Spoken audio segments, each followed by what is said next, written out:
근데 이것은 이 사건 자체가 사실이라고 한다면 이 자체로 탄핵 사유가 될 수밖에 없는 겁니다. 왜냐하면 이게 대통령이 그 아시죠? 저 노무현 전 대통령의 경우에 그냥 열린우리당에 대해서 응원 정도 한 거예요. 네. 그것만 가지고도 탄핵 소추가 됐었던 일이 있었기 때문에 관련해서는 이거는 검찰이 수사 안 하면 안 되는 상황이 돼버렸다. 하나만 여쭤보겠습니다. 김진태 지사가 찾아가서 김건희 여사를 만났다는 거잖아요. 네. 이 정황과 관련해서 팩트를 뉴스토마토가 갖고 있습니까? 뭐 만난 날짜, 네. 장소, 네. 뭐 시간, 뭐 그때 어떤 차를 타고 갔고 누가 동석했고 관련 팩트가 다 확인이 됐습니까? 그 장소가 사실 저희가 여기서 보시면 기사에서 사실 바꿨어요. 마지막에 특정을 하지 않았습니다. 왜냐하면 특정을 하면 그 취재원이 드러나요. 네, 그래서 저희가 특정하지 않았고 그 관련 내용도 사실 어떻게 보면 취재원과 관계를 계속 유지하기 위해서 네. 좀 밝히지 않았다. 이렇게 이해해 주시면 좋을 것 같습니다. 예. 하여튼 확보는 한 거죠. 네. 예, 확보는 해놨지만 취재원과의 관계 때문에 기사에는 쓰지 않았다. 이 정도로 정리를 하도록 하겠습니다. 이 두 가지 사건에 덧붙여서 저도 그 박형광 기자 오면 여쭤보고 싶은 게 있었어요. 네. 제가 어제 명태균 씨 취재했다고 했지 않습니까? 명태균 씨가 재밌는 얘기를 합니다. 어제 너무 길게 통화를 해가지고 정리가 좀 잘 저도 아직 다 못했는데 명태균 씨 혹시 한번 나오십니까? 취재편이 좀 이 정도면 나와야 되는 거 아닌가요? 지금 보고 있을 거예요. 전화기가 꺼져 있던데. 뭐 저한테 어제 자기 낚시하러 갈 거라고 네. 거제도에 들어가서 주변 사람들이 자꾸 뭐 기사에 나오고 언론 기자들 만나지 말라고 한다 해서 보름 정도 숨어 있으라고 해서 낚시하러 간다. 원래 낚시는 싫어한대요. 보름 정도. 그래서 바늘과 미늘의 차이를 뭐 설명하면서 한참 또 얘기를 하던데 중요한 포인트는 이 두 가지만 명태균 씨가 개입됐을까라는 의심입니다. 네, 그 밖에 다른 지역에는 관여가 없겠을까. 그러니까 첫 보도 때, 2022년 그 공천 당시에 재보선에서는 김영선 의원이었어요, 그죠? 그런데 그것보다 더 큰 덩어리는 지방선거였다. 지방선거 공천 과정에서 김건희 여사가 명태균 씨를 통해서 어떤 영향력을 행사 안 했을까? 그랬을 리는 없다라는 게 기자들의 추정이었는데 그 일단이 오늘 나온 겁니다. 강원지사, 경남지사. 그리고 그 밖의 지사들의 문제는 없었겠냐라는 포인트가 하나 있는데 어제 명태균 씨가 저한테 재밌는 얘기를 했어요. 왜 유승민이 안 되고 김은혜가 됐을까? 예, 그 얘기를 합니다. 뭐 쭉쭉쭉쭉 얘기를 하는데 뭐 관련된 거 제가 다 설명드리면 오늘 인터뷰가 끝날 것 같고 제가 박형광 기자님께 여쭙고 싶은 것은 경남, 강원 이외 지역은 명태균 씨가 손 안 댔습니까? 저희가 파악하기로는 그리고 제가 이번 취재를 하면서 제가 들은 정치인들의 이름이 상당히 많습니다. 지금 나온 거는 빙산의 일각입니다. 그건 확실히 말씀드릴 수 있고 근데 하지만 저희가 왜 다 그 취재를 하지 않느냐 저희는 기본적으로 명태균 씨를 고리로 김건희 여사하고 윤석열 대통령의 공천 개입 의혹이 포착되는 지점을 주목을 하고 있고 다른 거는 어떻게 보면은 명태균 씨의 어떤 본인의 개인적인 이속을 챙기기 위한 장사였을 수도 있겠다라고 생각하는 부분이 있고 그 부분만 파헤친다 그럼 명태균을 파헤친다라고 했을 때는 그걸 다 취재할 수 있겠죠. 그래서 조금 제껴둔 그런 상황이고요. 사실 그리고 강혜경 씨가 그때 스픽스 채널에 나와서 한 얘기도 있잖아요. 그 독립자금이라고 이렇게 명칭을 부르던데 그 공천을 받고 싶어 했던 지방선거 때 어떤 지자체 의원 후보가 또 미래한국연구소에 돈을 넣었고 어떤 다른 군수 후보가 또 미래한국연구소에 돈을 넣었다. 6천만 원씩. 뭐 그런 내용만 봐도 사실 명태균 씨가 어떻게 보면은 좀 직간접적으로 관여했던 선거가 많았을 거다라고 좀 생각이 들고 그리고 지방선거뿐만 아니라 총선 때도 이번 지난 총선 2024년 총선 때도 관여한 사람이 있는 걸로 파악을 하고 있습니다. 근데 그것이 실제로 어떻게 보면 뭐 대통령실의 어떤 오더를 약속을 받아줬느냐 그렇게까지는 정황을 파악하지 못해서 거기는 아직까지는 관심을 갖지 않고 있는 네. 그런 사정입니다. 자, 그 명태균 씨는 저한테 이런 얘기를 합니다. 나는 판을 짜는 사람이다. 네. 네, 판을 짜는 사람이고 저한테 그 얘기도 해요. 김건희 여사는 나에게 고객이다. 네, 고객. 고객이 떠나면 다음 고객은 찾아오는 거지 내가 고객을 찾아가는 것은 아니다. 예, 이런 얘기를 합니다. 그리고 정치인들을 향해서 닭이라는 표현을 쓰잖아요. 네. 예, 닭을 납품하는 사람이다 나는. 네. 닭을 납품하면 봉황이 된다. 봉황을 만들어주니까 나를 찾아오는 거다. 이런 표현을 씁니다. 그 명태균 게이트 관련해서 지금 뭐 한 달 넘도록 취재를 하고 계시는데 이분의 인식 정치인에 대한 이분의 인식은 어떤 거라고 생각하세요? 그러니까 저는 좀 바꿔서 생각해 보고 싶은 게 네.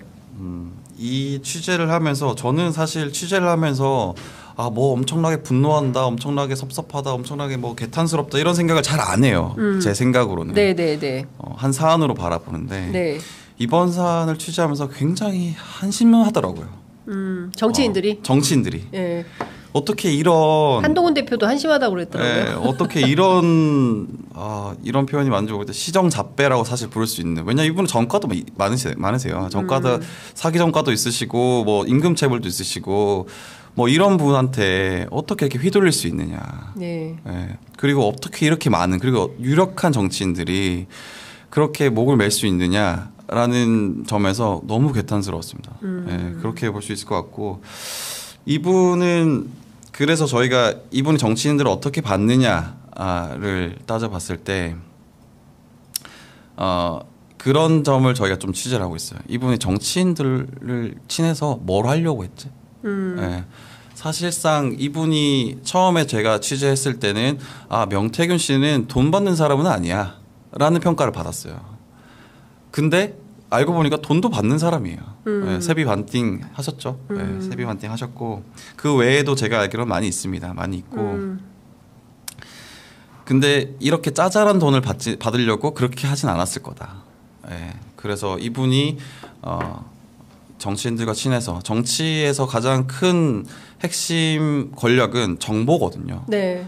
그 정보를 통해서 어떤 이권을 챙기려고 했는지를 저희는 좀 더 취재를 하고 있습니다. 추적을 하고 있다. 그래서 따로 TF도 꾸려서 열심히 밤낮 없이 하고 있고요. 네. 돈도 굉장히 많이 들였습니다. 저희가. 취재비도 많이 썼다. 1,000만 원 이상. 뭐 좀 더 써야 될 것 같은데 취재비도 더 나갈 걸로 보입니다. 뭐 기자들이 취재할 때 취재비 1,000만 원은 쓰죠. 많이 안 썼네. 뉴스토마토 사장님 취재비 좀 더 쓰셔야 될 것 같습니다. 이렇게 센 취재하는데 1,000만 원 걸로 안 되죠. 자, 이 얘기 좀 여쭤보도록 하겠습니다. 제가 아까 이제 고객이라는 표현을 명태균 씨가 썼다라는 말씀을 좀 드렸고. 네. 실제로 이분이 이제 김종인 위원장에 대해서 상당히 뭐 자신의 정치적 아버지였는데 뭐 상중이라고 최근에 페이스북에 글을 올려서 또 화제가 되지 않았습니까? 네. 근데 저하고 어제 통화할 때 명태균 씨가 무슨 얘기를 했냐면 김종인 위원장이 통화할 때마다 우리 준석이 이준석 대표에 대한 상당한 애정을 표시하면서 우리 준석이 대통령 좀 만들어줘 이렇게 부탁을 했다는 거예요. 혹시 박형광 기자님 취재 과정에서도 이준석 대표를 대통령 만들어야 된다라는 명태균 씨 어떤 그런 내용들이 좀 있었습니까? 저는 사실 그것까지는 좀 파악을 못했는데 아마 선배께서 좀 들으신 게 많으실 것 같은데. 아니에요. 왜냐면은 선배가 이제 지금 진행을 하고 있어서 그렇지만 정말 취재력이 좋으시거든요. 정말 정보가 많으시고. 제가 많이 조언도 얻고 조력도 받습니다. 사실. 좀 더 세게 해주세요. 하여간 제가 보기에는 중요한 포인트는 이 명태균 게이트는 이제 시작이다. 이제 판도라의 상자가 열렸고 이게 어디까지 펼쳐질지는 수많은 기자들의 집단지성의 힘으로 발현이 될 거다라는 생각이 좀 들고요. 많은 기자들이 이제 취재를 하고 있기 때문에 여기서 더 얼마나 큰 내용들이 나올지는 좀 지켜봐야 될 것 같다라는 생각이 좀 듭니다. 이것 좀 여쭤볼게요.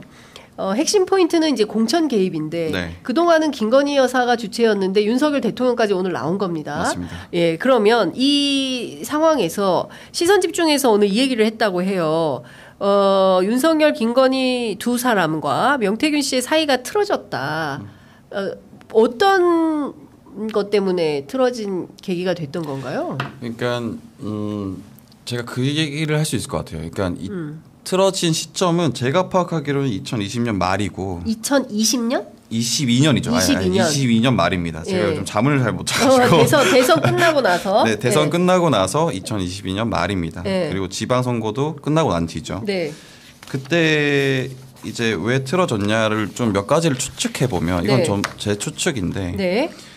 명태균 씨가 그 3억 6천만 원 여론조사 대선 기간 때 했던 거 그 명세표 들고 가서 달라고 했다라는 증언 있지 않습니까? 그렇습니다. 그게 실제였다면 명태균 씨는 원래 큰 정치인, 유력 정치인들에게 돈 받지 않는다. 그리고 본인이 알아서 행동한다. 그런 머슴처럼 일한다라는 걸로 어필이 됐던 사람인데 갑자기 이 사람이 요구를 하네? 그때부터 조금씩 금이 가지 않았을까 그런 생각을 좀 하고요. 그리고 실제로 윤핵관이라고 하는 분들 윤한홍 의원과도 굉장히 사이가 안 좋잖아요. 그런 분들이 견제를 많이 했던 걸로 알고 있습니다. 윤한홍 윤핵관 플러스 그리고 대통령실에 있는 참모 분들도 굉장히 핵심 참모 분들도 이 명태균 씨를 굉장히 싫어했다 그래요. 네. 그래서 그 부분도 사실 좀 취재를 하고 있어요. 별도로. 네. 머슴처럼 일을 했는데 머슴이 돈을 달라고 하니까 그러면 안 되죠. 관계가 틀어졌다. 이 얘기가 이제 포인트인 것 같은데 관련해서는 이준석 대표도 무슨 표현이 종이 아니라 무슨 표현을 썼는데 갑자기 제가 지금 생각이 안 나는데 말인가 뭐처럼 부려먹다가 이렇게 했다라고 그 명사장을 좀 약간 두둔하는 뭐 그런 표현을 좀 쓰기도 했던데 어쨌든 그 관계가 얼마나 나올지도 좀 지켜봐야 될 것 같은데 최근에 명다이어그램이라는 얘기가 나옵니다. 지금 기자들 사이에서는 명태균 리스트도 돌아다니고 있고요. 이게 어디까지 확산될 거냐. 오늘 동아일보에서는 20명까지 확인을 해서 기사를 쓰고 있습니다. 맞습니다. 저도. 얼마나 확대될까요? 지금 상당히 많은 정치인들이 연루된 걸로 보입니다. 그러니까 이게 아까도 말씀드린 것처럼 명태균 씨를 중심으로 얼마나 많은 정치인들이 연관돼 있느냐만 봤을 때는 이거보다 훨씬 많다고 생각합니다. 훨씬 많을 거다. 다만 저희가 집중해야 될 거는 그리고 저희가 집중하고 있는 거는 이 정치인들의 관계가 어떤 대통령실이 개입이 되어 있느냐 혹은 또 이 관계를 통해서 어떤 이권을 좀 획득했느냐 요 부분을 조금 더 집중해야 되지 않나 그렇게 생각합니다. 명태균 씨가 누구와 친하다 뭐 이거는 이미 저희가 충분히 많이 알았다고 생각을 합니다.